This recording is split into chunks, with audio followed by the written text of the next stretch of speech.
We find at the beginning of the Mishnah Beitzah difference of opinion between Beis Shammai and Beis Hillel concerning the minimum amount, volume, for which one will be liable to a penalty if one eats or possesses chometz on Pesach. So to understand this,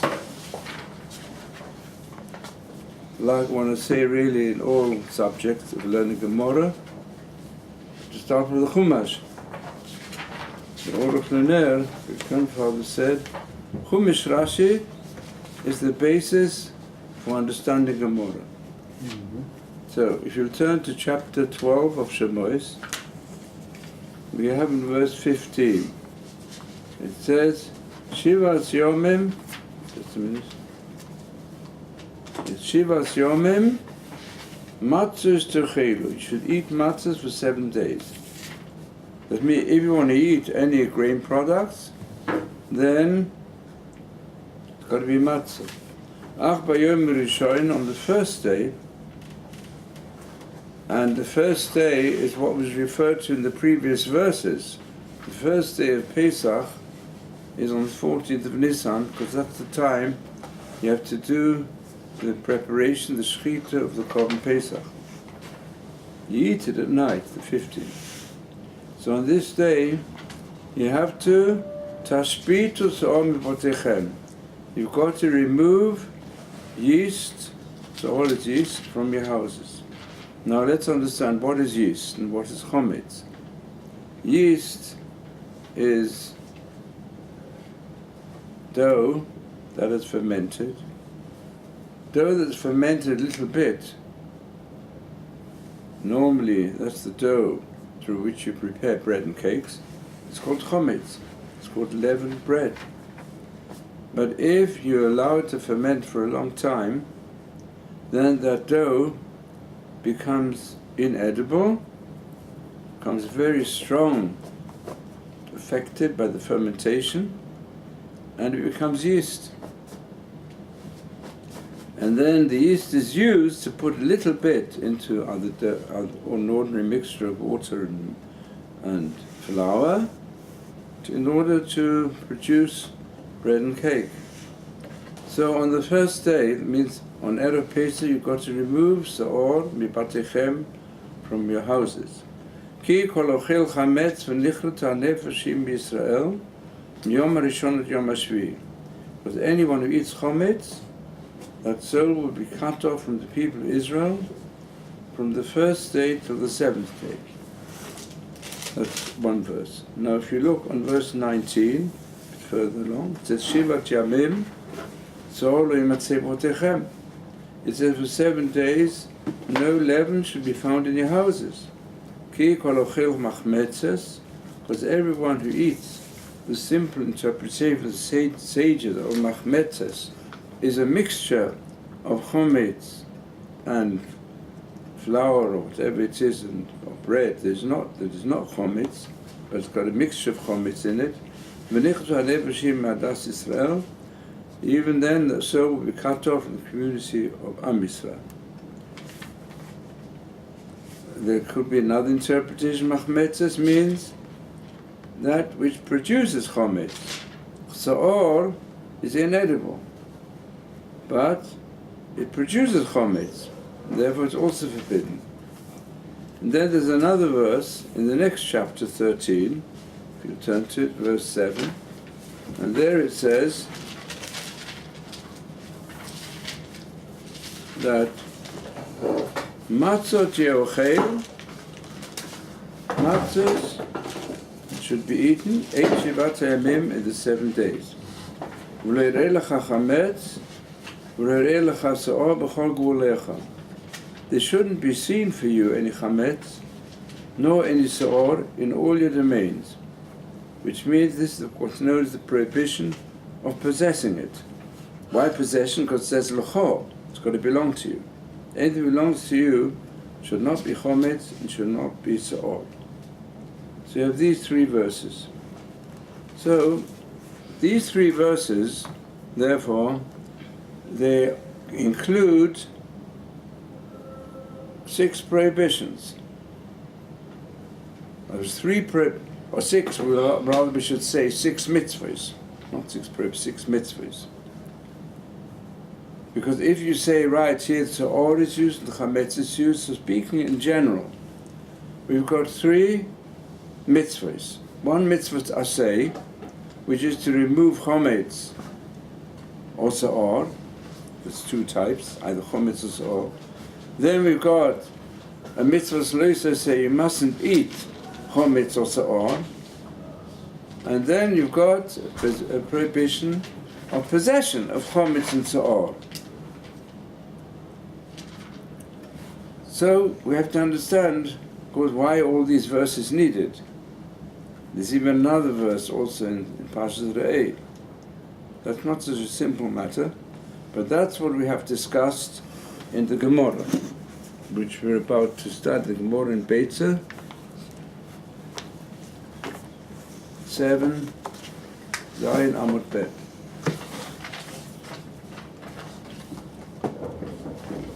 So, but before we study the Gemara, we're going to ask another question. If you look carefully at these verses, you've got to ask the following question. There's a mitzvah to remove chometz and so on. There's a prohibition to possess them, and the prohibition to eat. What's the worst? Which is the worst? To eat. To eat? Why is it the worst? How do you know it's the worst? You take it into yourself. No, yeah, all right, that's conceptually. Why is it the worst from a halachic point of view? No prohibitions. Because you already possess it in order to eat it.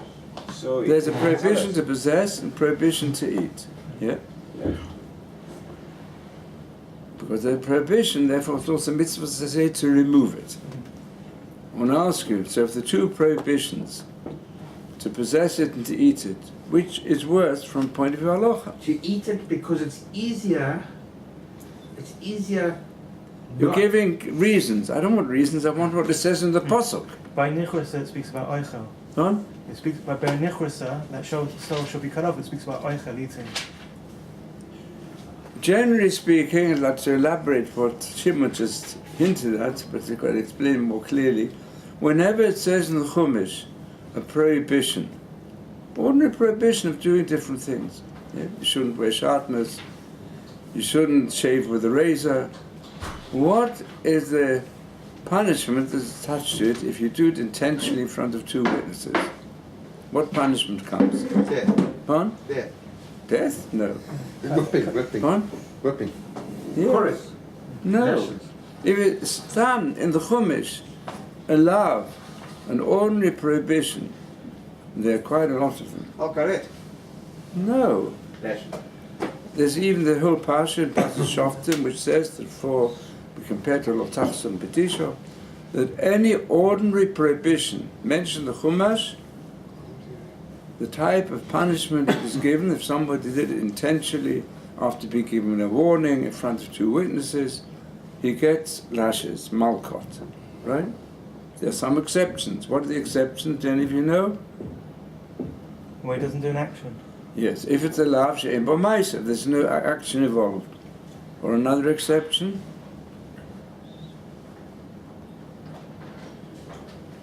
What's the other exception? Sugar. Lav shogeg, it's the exception for everything. No punishments for shogeg. There's only atonements of offerings. Normally there's no punishment at all. Not a physical punishment. You have to have a kapara through a korban. Only if you do it intentionally in front of 2 witnesses, saying, I want to do it, nevertheless, then there's a penalty of malkot. So, the one exception is if there's no action involved. The second exception is if the lav anitak la'aseh. Why I mention this especially because it's got a lot to do with this whole subject. If it's a prohibition where it says that you can put it right. Can you give me a simple example? It says, Lo tigzol, you shouldn't steal. Pay back. Do you get, pardon? You can pay back. B'yeshivat hakzela, it says explicitly in the Chumash, you can give it back. A person stole So the Chumash itself says there's no penalty here because you can give it back. Beshivat Akzelo. And that takes away the prohibition. The Lava Nitzigla say. So, but otherwise, every ordinary prohibition, unless there's a specification of a punishment, is malchot. So now tell me. Now you can easily tell me. If you look at these three verses, which for possessing chometz or seor on Pesach, what is the punishment? Karat. Pardon? Karat? No. Possessing? For possessing it, it's an ordinary lav. A lav shesh b'maisa. I mean, if you do it through an action, that means. Yeah? How can you do it through an action? By purchasing it, or by, on Pesach itself, baking chometz.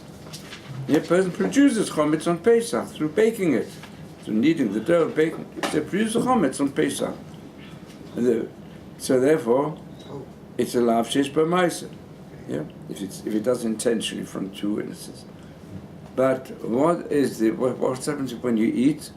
What does it say? Specifies that there's karet. There's karet. There's a punishment attached. Karet, the soul is cut off from the people, and that's more serious than ordinary love. So comes the Abarbanel and others who say like this. If you look at these pesukim, you could say that it mentions two prohibitions and one positive mitzvah. The true prohibitions would appear that the pasuk is both pesukim, both the pasuk chapter 12, verse 15 and verse 19. They both say you should remove chometz because anyone who eats chometz is chayiv v'koros. Yeah. What's because? What's the because here? I mean, they're two different prohibitions. One is to eat, you mustn't eat, and one is you mustn't possess. But it would appear that the reason why you're not allowed to possess is because you're afraid you're going to eat. This is the interpretation of Barbanel, and also the interpretation of the Ran at the beginning of Pesachim. He says, it would appear from these verses that the major reason for the prohibition of possessing, which you don't find by other things, where else do you find a prohibition to possess something? Can you tell me? Where else? By Avodah Zorah. A person shouldn't possess an idol. There's a special prohibition not to possess it, not to acquire it. But there are many prohibitions where you're not allowed to eat it, but you can possess it. Yeah? No prohibition to possess a horse. Although you're not allowed to eat horse meat or dog. So there are plenty of prohibitions, but possession doesn't come into it. But in the case of a chometz and so on, it's different. The Torah says, this is a simple translation of the pasuk. And the Ran says that's the reason. It gives the reason, which is rare. So it says, you've got to remove yeast, and we say yeast includes also chometz, the same thing, because everybody eats chometz, the soul will cut off. And then there's in verse 19 also, it says, for 7 days you shouldn't possess seor, because anyone who eats machmetzes, if he eats it, will chayiv koros for eating it, whether it's seor or whether it's chometz. So although in chapter 13, verse 7, it just gives possession as a separate prohibition, but these two verses indicate that they're connected. Now, we find at the beginning of Pesachim, the Tosfos says, ask the question against the sheet of the Ran, because he says, if we're going to say for chiyuv koros, you shouldn't even possess it, and that seems to be the implication. On eating chometz, you're chayiv koros. Possessing chometz is only a prohibition. So the Torah says, I'm giving a prohibition as a gezerah. It's a gezerah in the Torah. So he asks the question, okay, it says chaylev. Person eats chaylev. Chaylev is the forbidden fats of an animal, not to eat it. That's why you have to have the hind quarter has to either be searched for any of the forbidden fats, so procedure, or sometimes the hind quarter is even given over sold to non-Jews. But a person who eats chaylev, it's also a chiyuv koros, says in the Chum. But there's no prohibition for a person to possess chaylev. If you're going to say, the Torah here emphasizes twice, it says ki kol chaylev chometz is chayiv koros, and therefore you're not even allowed to possess it. So that this should apply by all situations where the prohibition of eating includes koros. There should be a prohibition to possess it, and therefore Tosfos and others say no, it's a separate prohibition. They're two prohibitions, but of course they both apply to chometz and soor. Both of them you're not allowed to eat, and both of them you're not allowed to possess. But even quite apart from one leading to the other, but it's not necessarily this halachic significance. They're two independent things. In other words, the prohibition must say it's gezerat hakatuv, the Torah says, for some reason, but you can find explanations, in Rav Hirsch you can find explanations why chometz is so much more serious, because of, let's call it, if you go into it more deeply, chometz is serious because kochi v'otzem yadi. If you read the psukim connected with the Siyas Mitzrayim, people shouldn't think we're a self-made people that came out of Egypt. And if you want to know what's the trouble today in Israel, is because there's a whole section of the nation is not aware of the fact that we're not a self-made people. We think we Israel, we are the ones. Or give explanations for it, but the halachic aspect is a good kasha to it. It's gezerat hakatuv, two different prohibitions, one to eat and one to possess. You can say because it's similar to idolatry for some reason. Oh. So now let's go to our Gemara. The Gemara says in Beitzo, it brings them Achloikas, Bishama, and Bisila. Let's first, it's quite a good idea, we just do a part of the Gemara with Rashi. You've got the Gemara, Tav Zayin Omid Beis. Gemara wants to explain the Machloikas, Bishama, and Bisila.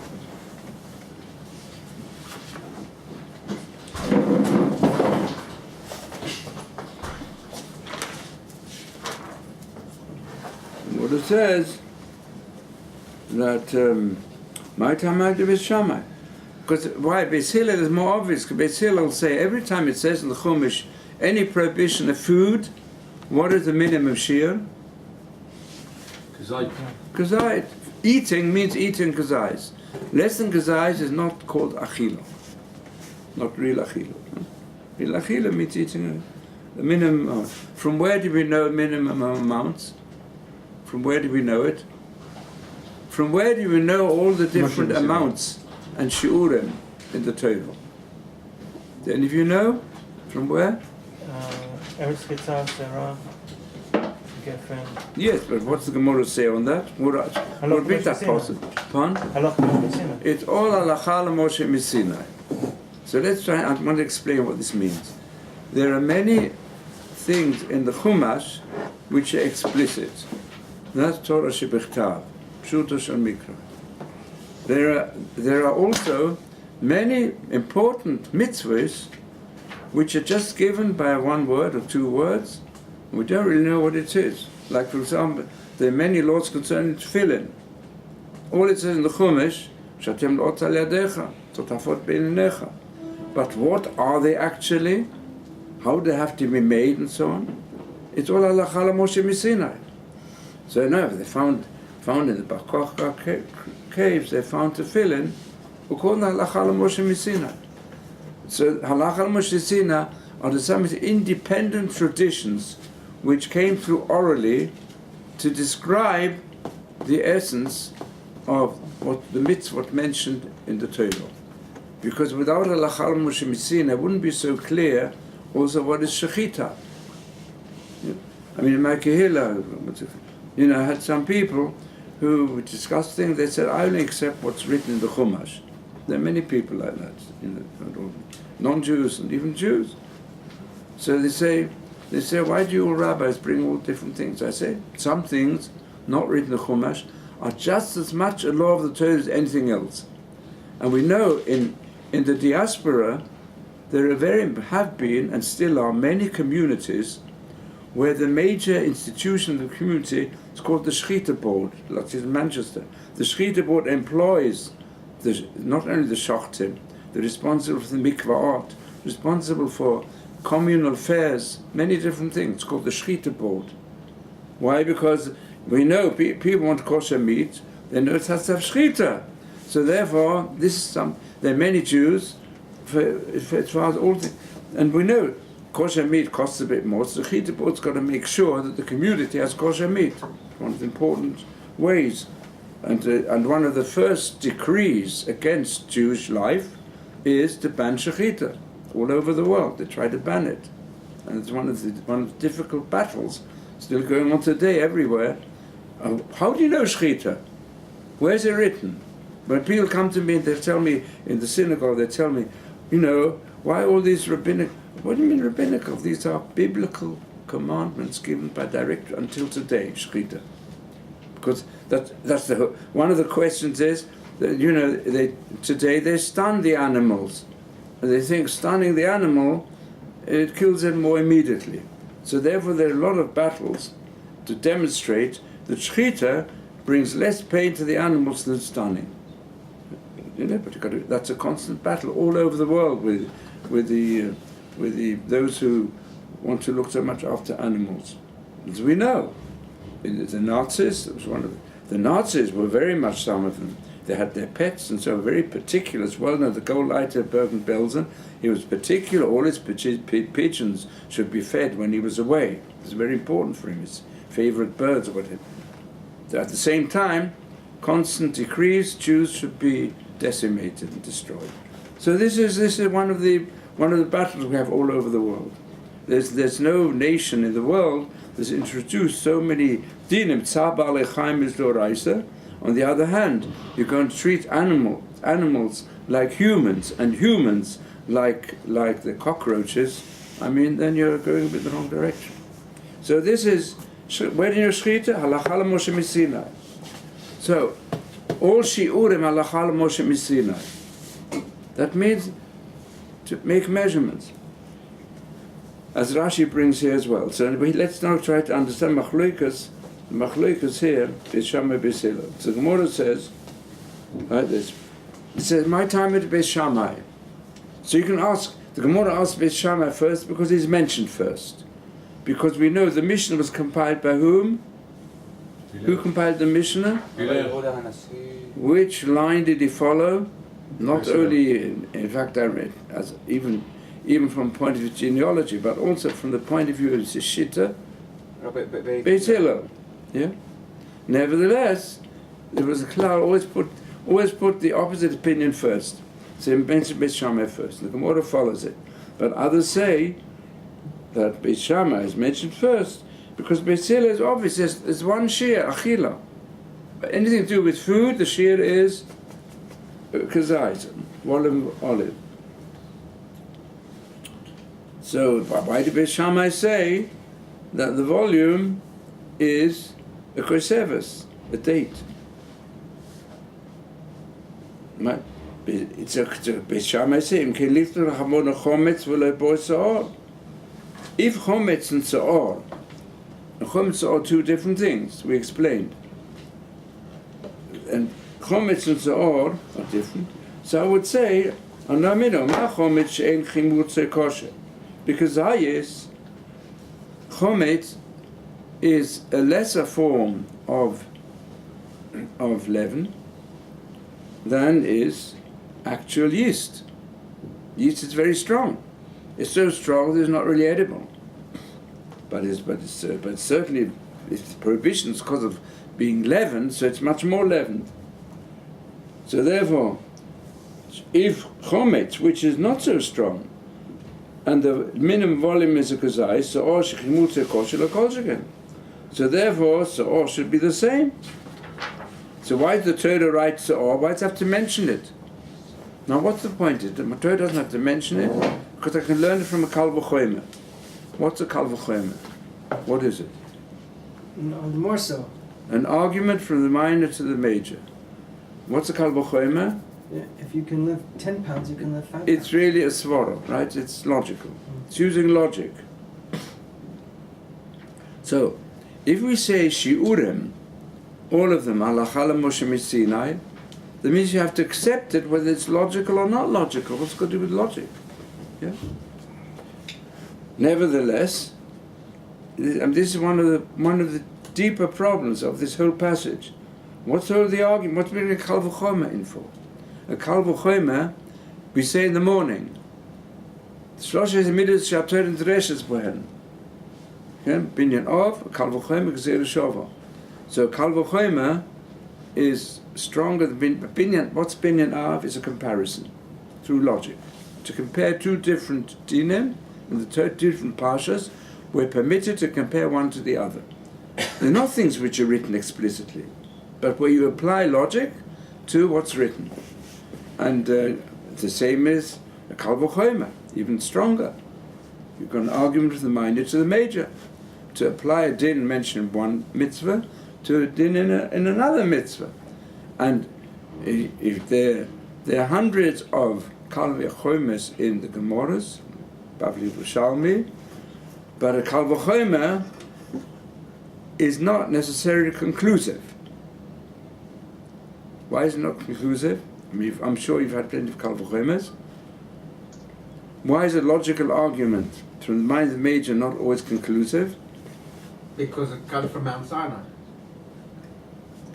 No, because they No, have I mean, machlokes. why is it not conclusive logically? They have There might be machlokes. other factors Machlokes. involved. Because there are ways of disproving it. Yeah, you can disprove a kal v'chomer. And freedom of order is a kal v'chomer. One says a kal v'chomer, the other one says no. I'm going to disprove it, like you have here, in fact. Yeah, I'm going to have it here, because you'll often find something is lenient in one aspect, but it's strict in another aspect. And therefore, that destroys the kal v'chomer. No longer logical. So therefore, Beis Shammai here they have a strong kal v'chomer. Why does the Torah have to write so? Lo Melach comes to tell you that the volume is different. L'shura shel zeh, not l'shura shel zeh. So what do Beis Hillel say? They say you're wrong. It's not. You need it for something else. Tzricha. Why? Because you can argue in the opposite direction. Because if the Torah would only have written yeast, I would have said, because it's strong chometz, that's why the shear is kazais, aval chometz. The einchimutze kosher eim eloi. I would say it doesn't apply to ordinary chometz, tzricha. And but it goes the other way as well. Because there's something else. Chometz is more reason to say that it's forbidden because it's fit for food. I would say so it's not fit for food at all. So I would have said here the shear doesn't apply. Therefore tzricha, both are necessary. So Rashi says, let's have a look. Rashi says here, are we going to say that the same shear for yeast and for ordinary chometz? Im kein, the chat shiuruhu, shiure shel zeh, lohocha lo yalef somich. You can't learn soor from chometz. Mishum, the chometz, b'koseves. You're going to say chometz.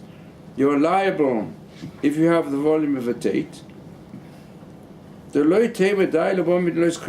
you might say that which you want to learn out as a conclusion from an R40 argument can't be more than the premise from which you work. Also a number of service, and therefore you'll say yeast is also, you're only liable if you eat a koseves, which is larger than the size of an olive. A date is considered larger than the size of an olive. That's how it's described in the Gemara in Yuma. Lohori kosve behedyo.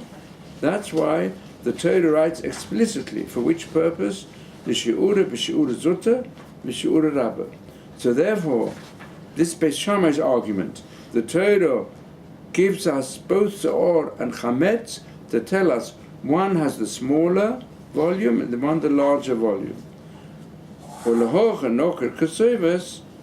why does this use the example of the larger volume to be the date? The Behocha have Yesuva Daita.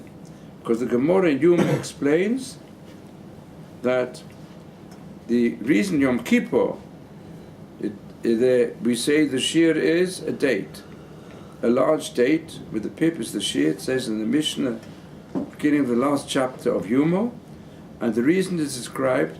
Why is for Yom Kippur you only liable for the chorus on Yom Kippur if you eat the volume of a date? And if you eat the volume of an olive alone, it's lesser. You're not liable yet for any punishment. The reason is because by Yom Kippur it does not say you mustn't eat. What does it say? The Chumash, Yom Kippur, it doesn't use the word you shouldn't eat on Yom Kippur. It said ta'anu et nafshotechem.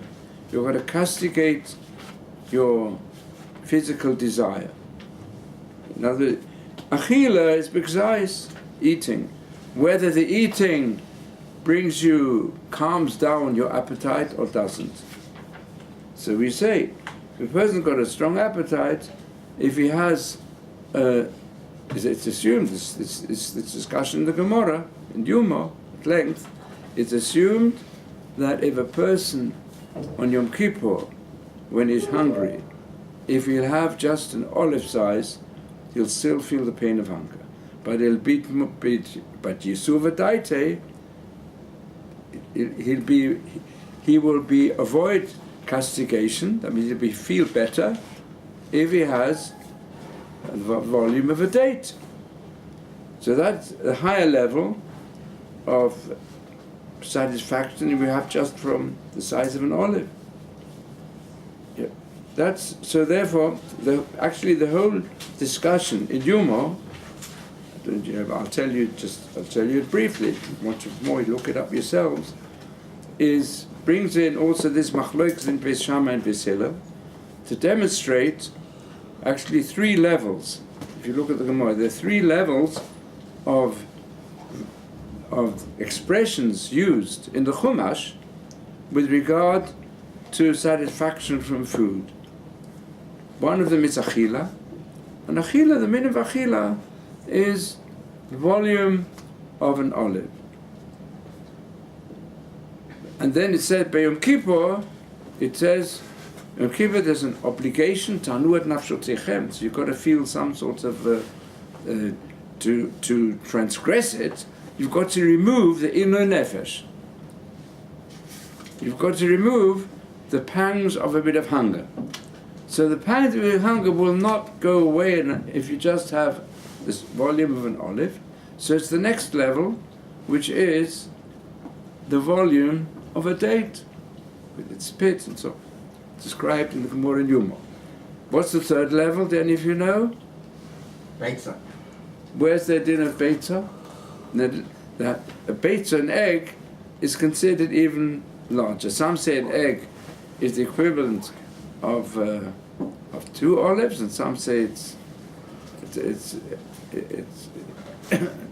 larger. But anyway, a date is the next level, and then there's the next level is the egg. Where do we find the shear of the egg? Do any of you know? In the Chumash? It says, "V'chalto v'savoto v'rachto." So there's the opinion brought.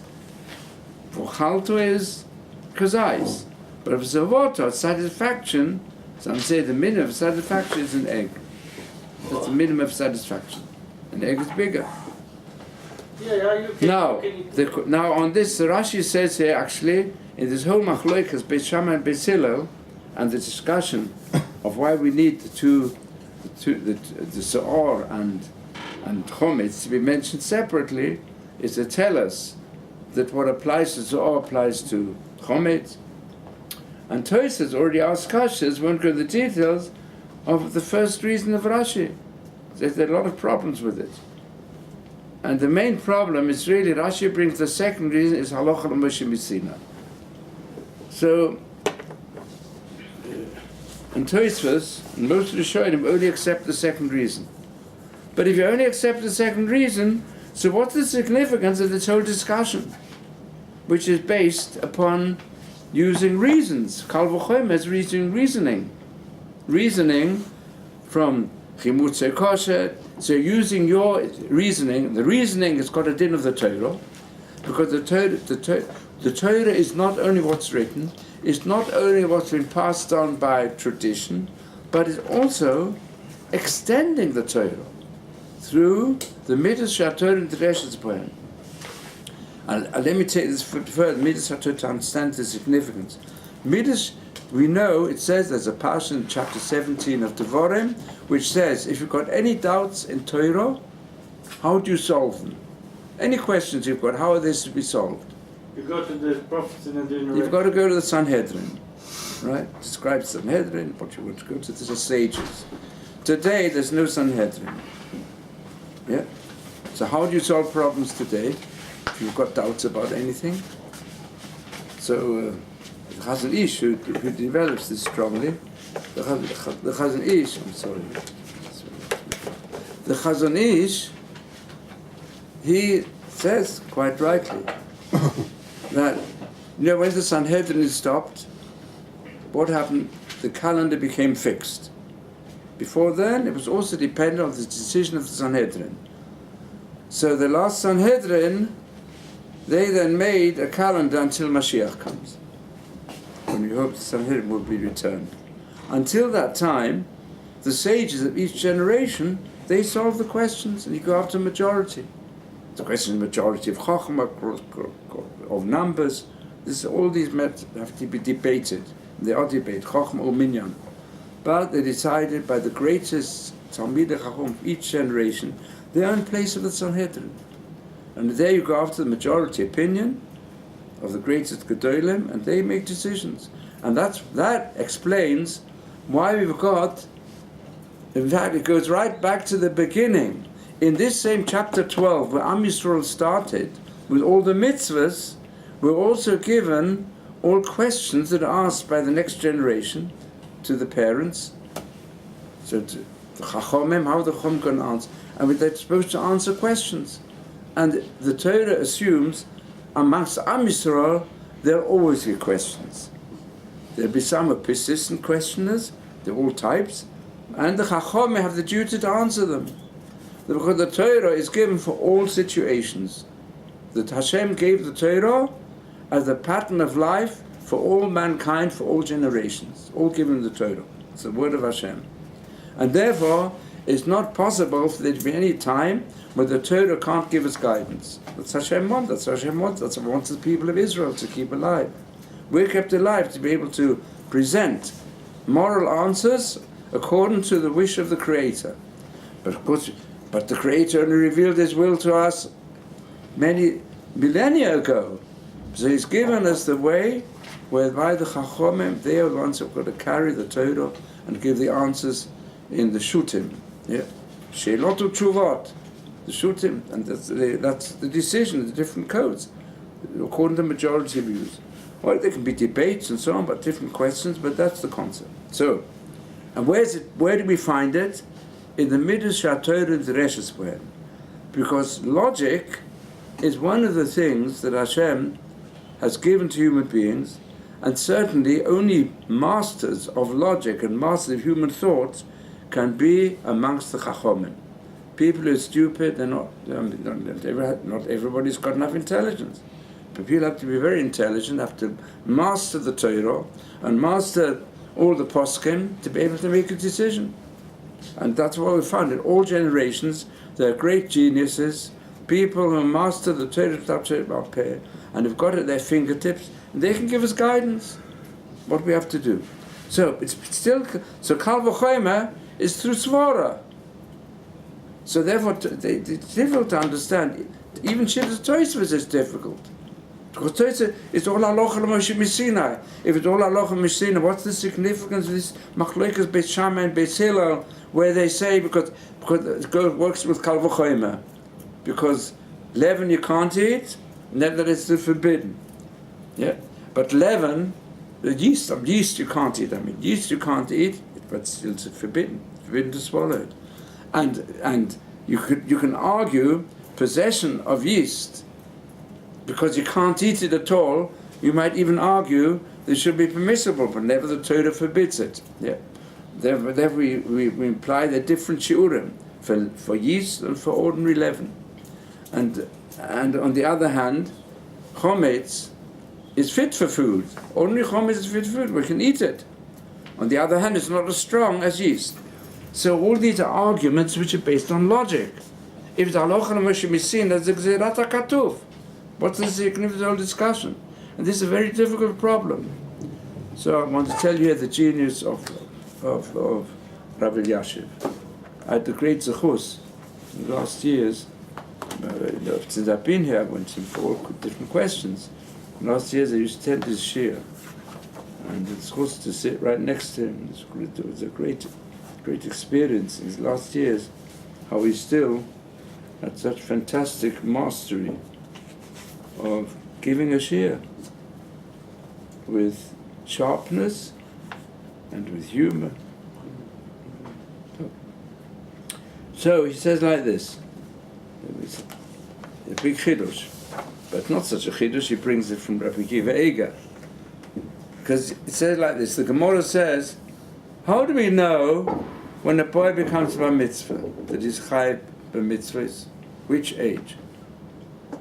What's the age of bar mitzvah? 13th year. Yeah, and what's it based on? Puberty.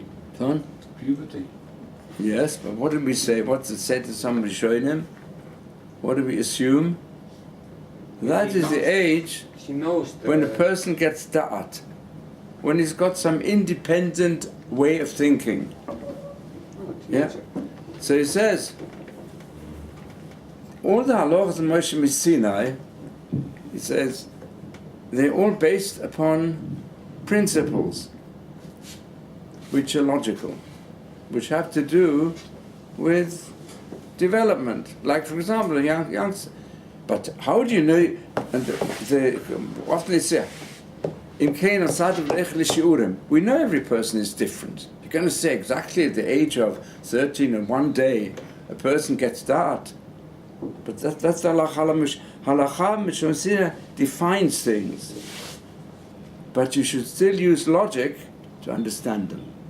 Other basis, even halacha mishmasina, could be a logical basis, and that's why you can combine the two. So in Rashi, in fact, he brings proofs from many places where Rashi also describes halacha l'Moshe Missinai the same way, same like the Gemara that Shimon quoted before, where it says you learn all the different shiurim from the 7 species, eretz chitus oiro, because in order to define the shiur, it's also connected. You define it together with products of growth, different types of fruits and products that grow. So they're interrelated. You interrelate the basic shiurim of volumes, like zayit. We know zayit is an olive. Otherwise, they connect. The Torah especially specifically connects shiurim to things that we like to eat. So this is why they use the different, God no, different types of combinations. I just want to find you here his direct expressions on this. It says like this. But,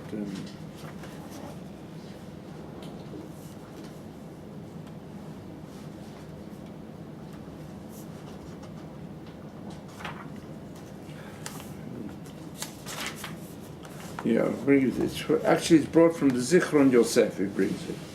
So he said it like this, I'll paraphrase it. That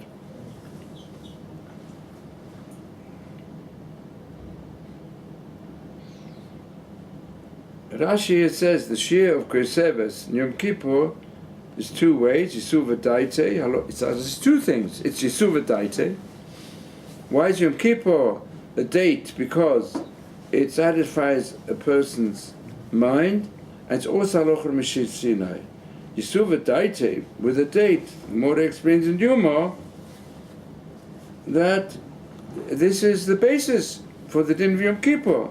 And nevertheless, it's Halacha Moshe Sinai, as it's shown in Gemara in Eruvin and Sukkah, and all the Sukkahs, and Rashi also says there, Shiurin, of Gemara Biyuma, he said like this, the two things go together, like the Zichron Yosef says, he's the first one, he and the Rabbi Akiva Eiger, the Mishnah brings it, the Shir of Ben Yud Gimel, the mitzvahs, there's no contradiction between this and saying that a cotton doesn't have das.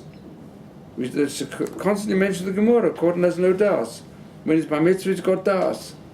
Who's to say that cut it so thin? It's a specific date. So this is no contradiction. It says the Hagbil b'diuk et shiurei hadat v'likboa hashir l'chulam zeo shiur v'naloch Moshe Sinai. That's what Akiva Eiger brings to Zichron Yosef. Therefore, we understand the expression Shiur and Alochim Moshe Sinai, and here also the Shia of Yisuva Data is correct, but to define it more exactly, therefore, it brings Alochim Moshe Sinai. The Dover Zeshod Eshkoda Liyashev Kamo in Yonim Shiur and Alochim Moshe. This is the answer to that question. So, then we find here in this discussion, the Beshama and Beshilo, we really got to understand what is the root of their difference of opinion. So, the Chasam Sofer says this, and many follow it as well, like also Rabbi Yashiv. The Chasam Sofer asks, how can we explain that Beis Shammai look at it from a different angle to Beis Hillel? They're both right. I mean, you can argue this way and you argue the other way, from logical point of view. Beis Shammai logical and Beis Hillel logical. Depends which one you consider the stronger one or the weaker one. But the truth is that from one point of view, you can say that the strongest aspect of chometz is found in yeast, because the strongest chometz. On the other hand, the one from which you have most benefit when you eat it is obviously chometz, because yeast is not really fit for food. So he wants to explain it like this. He explains it. It says, Beis Hillel, they follow the point of view of the Ran. So he wants to explain it like this. Which I mentioned before.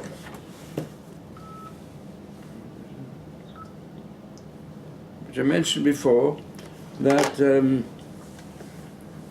Ran's shitta is that there's two dinim. The din of prohibition of eating chometz and prohibition of possessing chometz. And on the surface, all right, we know eating is more severe because of chiyuv koros. There's a chiyuv koros on it. But from the point of view of the nature of leaven and yeast, they're both prohibited. So what's the difference between them? So he wants to say, the difference is, according to the Ran, the whole significance of, he suggests in any case, of not possessing chometz, you might come to eat it. There he says that the prohibition of owning chometz is not stam a gezerus hakosuf. It's not some decree of Hashem independently. It's because of the prohibition of eating. The question with this is if you say it in every case where there's a prohibition of eating something, where there's a chiyuv koros, you mustn't possess it.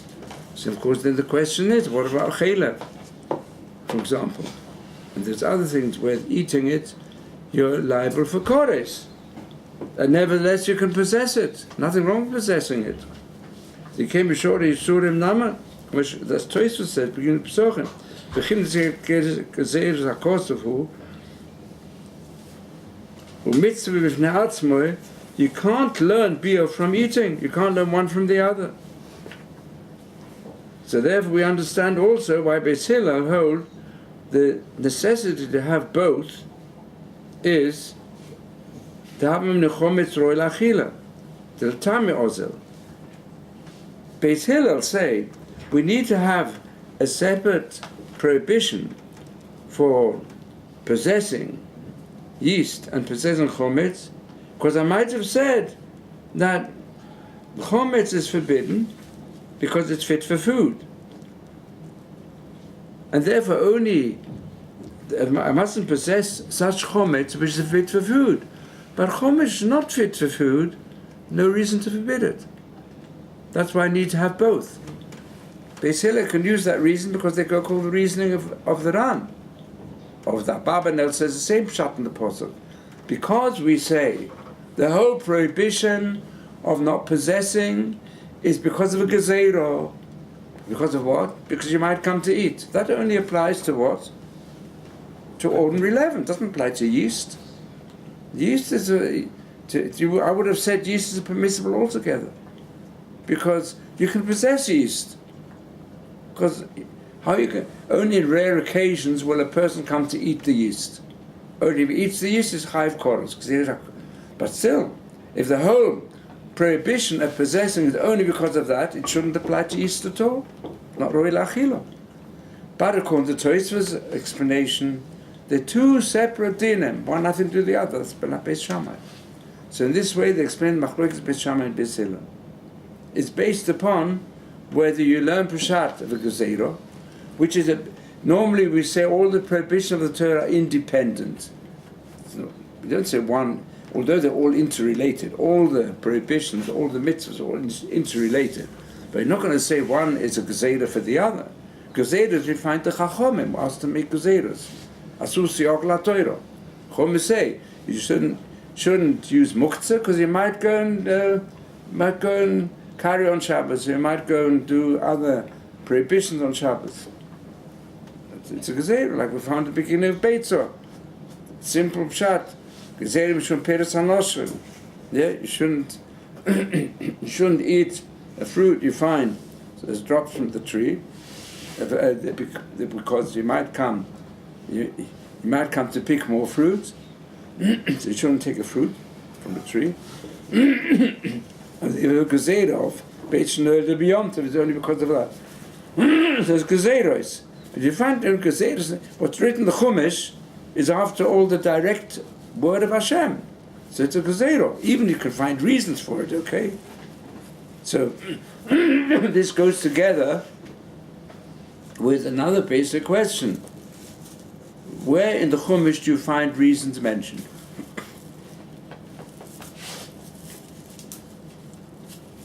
There are many mitzvahs where it doesn't mention a reason. But you can work out the reason. In fact, most of the mitzvahs, you can work out the basic reason yourself, between man and man. Between man and Hashem, most of them, even written in the Chumash, they don't give reasons. Alright, the Chinuch brings a reason for nearly everyone. Yeah, I mean, it's the same. Everyone you read. So for everything, except Pur Aduma. But there are some mitzvahs where the Torah gives a reason. Which ones? Which mitzvah is a specific reason given in the Chumash? No, come on. Well, you say every day. One of them for surely you know.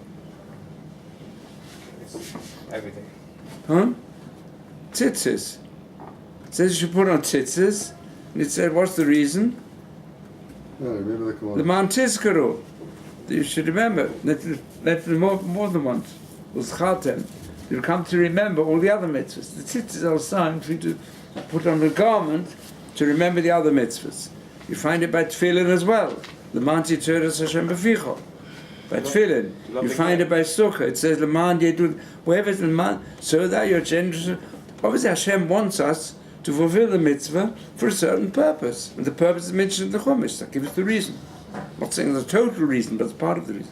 So therefore there's a question in the poskim, is the reason also d'oraisa? In other words, and some say yes. And that's why the Torah only brings halachot. The Torah is not a book of, like the Chinuch, not a book to give reasons for mitzvahs. And not the Rambam also. The Rambam gives me reasons some, the end of his halachos always give basic reasons. The Torah, no, just move straight. But in these three, the Torah, the Shulchan Aruch also, they bring it, because some say, why does he bring it? Because it's also mitzvah of the Torah. In other words, the night of Sukkot, you're sitting in the Sukkah, at the point we say, I'm fulfilling mitzvah of Sukkah, you should say the reason. When you put on tefillin, you should say or think of the reason. And that's why they have the hirotzim before. By tzitzis, b'feirush, we say the whole reason in the parsha of tzitzis. So if you have the shitta that when it gives a reason, then it's more mistaber also like the Ran, because it's key. It says, other words, you shouldn't have chometz because you might come to eat it. So it's like Doraisa. So this is the Machloikas Beis Shammai Beis Hillel. And it fits in well because Beis Hillel, you can see the whole part of their Machloikas is the basic. I've got a Talmud, by the way, and even his email code is Shammai, because when he was in Yeshiva and he carried on with it afterwards, he wrote the whole sefer on Danny Bergen, the whole sefer on Machloikas Beis Shammai Beis Hillel. Beis Shammai we know Midas Hadin, Beis Hillel Midas Rachamim. Midas Rachamim is to make it more understandable. It's part of Midas Rachamim. But so the Beis Hillel, it's a gewaltig pshat v'chasm sefer. I think Rav Elyashiv, a lot of them bring the same reason to explain the Machloikas here. Okay, only Chatzi Shir. I don't know, if you'd like to continue with it on this manner for next week, yeah? Give you a chance to look over a bit, and because there's a lot of interesting things that come out from this small piece of Gemara.